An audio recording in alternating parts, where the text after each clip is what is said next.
Welcome back to Sewing Back. My name is Brandy. Today we're going to do a recipe out of Sue Becker's cookbook. I have her original cookbook. This one is a new one called the Essential Home Ground Flour Book. Well, it's new to me. I don't think it's brand new, but I'm using her Spelt and Honey Pumpkin Bread, and you start with some freshly milled. You're supposed to do freshly milled spelt. I did not use spelt. My grain of choice is Kamut. Kamut has the lowest amount of gluten of any of the ancient grains, and it just works well for me. I have some gluten sensitivity, and as long as I sour and I use Kamut, and then my second choice is usually Einkorn, I do pretty well. Here I am mixing up my wet ingredients for this recipe, and I'm fixing to do my um, dry ingredients, and I made a huge mistake in this recipe by adding way too much flour.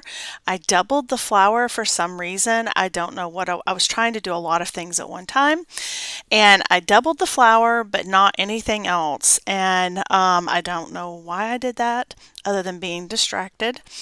And because of that, this pumpkin bread actually came out. It tasted fine. It was extremely dense. And so what we found to get it down was to put it in a bowl of milk and eat it kind of like buttermilk and cornbread, except it was pumpkin bread and milk. Hey guys, so we have been making this pumpkin bread, and I'm actually using um, Sue Becker's um, The Essential Home Ground Flour book. I can link this book in the description. Sue Becker is the owner of the Bread Beckers, and she is a food scientist. She got her food science degree from UGA, and so she knows all the things. And if you ever get the opportunity, you can hop over to their YouTube channel and you can watch a lot of their classes. They film them. If you are learning how to do freshly milled grains, she also has a lot of great information. Maybe if you have allergy issues, you're gluten-free, you can mill grains to make gluten-free flour as well. And this book actually has allergy-friendly recipes in it, along with traditional wheat recipes. So I'm using from page 214 her Spelt and Honey Pumpkin Bread, except I changed it because this is not a sourdough recipe, but I made it soured, and I did not use Spelt. I actually used Kamut. I have some Spelt, but my grain of choice is typically Kamut. Kamut has the lowest gluten content in it, and so if you're someone who is gluten sensitive, you need to do your research, but it could be a very good option for you if you sour your grains. So essentially, if you don't do sourdough, and so you're like, well, I don't have sourdough, you can still make the recipe, but where I put a cup of sourdough, you would just add another cup of flour. And so this actually calls for honey. It did call for a fourth of a cup. She calls it a dark evaporated cane sugar. I didn't feel like mixing that up myself, so I just had some brown sugars, organic brown sugar, so that's what I used. Because you can just make your own. You just take your sugar and you add some molasses, and that's how you get brown sugar. And I imagine it's probably a richer taste from the molasses than bagged up brown sugar. But it's just where we're at. I have other stuff to do today and I need to get this done. I used my homegrown pumpkin that I froze. I have a lot of that in the freezer, so I started pulling them out because I'm gonna have a lot of pumpkins coming in. And pumpkins are one of those things, you can dice them to do a home canning preservation, but it's typically recommended to freeze for long term. Or leave them in their whole shape. Make sure you clean off the outer part so it can't mold. But typically canning, there's not an approved mashed home canning pumpkin recipe. So I do mine in my Instapot, and then I freeze it in 2-cup portions and put them in my freezer. I have a little container that holds my pumpkin. And so yeah, so I have some of those, so I pulled some of those out. Pumpkin's also really good for your animals, if you didn't know. So I have mixed all this up. I will tell you the recipe, and I'll type up what I did in the description. If you want her recipe, like I said, I'll link this book. I don't know if she has it up on their Bread Buckers page or not. I really don't know, so I can't speak to that.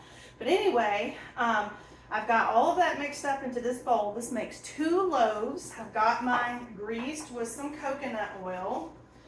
And this, you could totally, her recipe doesn't call for it. A lot of times I will put chocolate chips in my pumpkin breads, but I'm not doing that this time. We're just gonna have straight up pumpkin bread and see what we think. Because this one's a little bit different than what I usually do, but I wanted to try it. And I don't really know the bigger difference if I would have. I know Spelt has a little bit more gluten flavor profile. I think Kamut has a nice buttery flavor. I just like it. It's my jam, I guess, is what I would say. I like Einkorn, but if I have to choose between Kamut and Einkorn, I would always pick Kamut. That's just me. It's funny because I've actually heard some other folks say the same thing when working with them. I did cut 1 cup of my all-purpose Einkorn with this Kamut. I don't know, but I think that mixture just does really well. So this looks pretty good. You could also, if you don't have a nut allergy, you could put nuts. You could put, I could put almonds in here, but I'm not going to. I'm just going to cook it like it is. So let's fill up, let me bring it closer. And we'll fill our pans up, and we will get these in the oven. All right. Now I will tell you, this, when you mill your own flour, this is some hefty stuff right here. Volume. And you may think, well, that's a lot of honey, and it is. The honey is much better for you than sugar per se, and because this is freshly milled, this has the whole germ, so this is full of fiber. Okay, so that's gonna, if you have blood sugar things going on, that is gonna make a big difference.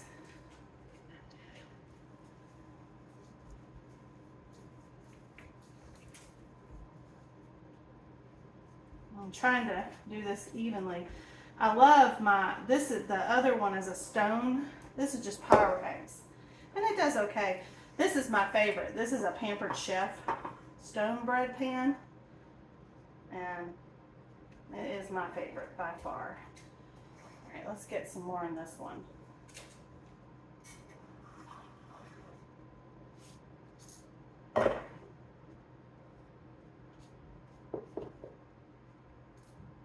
So I guess the question, am I concerned that this has the honey in it with blood sugar issues? And my answer is no, because I'm using freshly milled.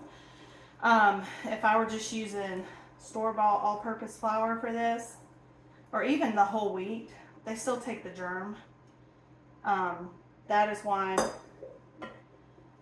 freshly milled is so good for you. You don't lose any of the benefits. You know, grains get a bad rap, but this is one of the few foods that has almost every vitamin and mineral your body needs. It has a lot of protein. Ancient grains have a lot of protein, and lots of fiber, and healthy carbohydrates.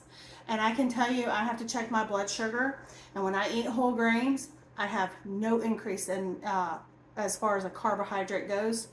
Where if I were to go and get something out and about, or I made it all out of all-purpose store-bought flour, it spikes my blood sugar. So it is different. And You can get a cheap meter at the grocery store or your local pharmacy, and you can test and see what foods do that to you if you're concerned about that. But anyway, we're gonna pop these in the oven. She says to let these cook, I think it's like 50-55 minutes. All right guys, I just pulled these out a few minutes ago, and let me show you how they look.